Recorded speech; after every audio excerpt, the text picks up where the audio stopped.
Ameenpur police station పరిధిలో 2 వేర్వేరు ఘటనల్లో 17 తులాల బంగారం చోరీ అయింది.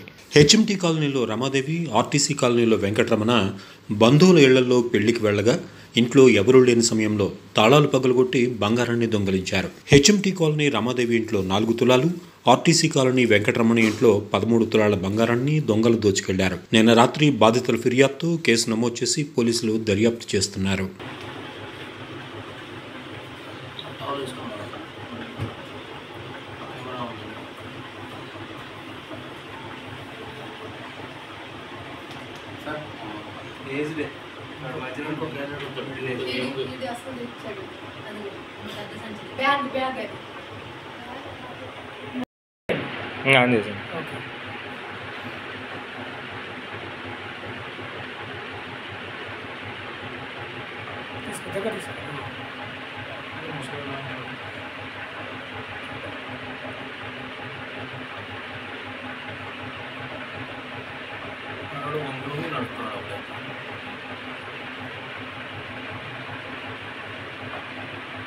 పైన టైం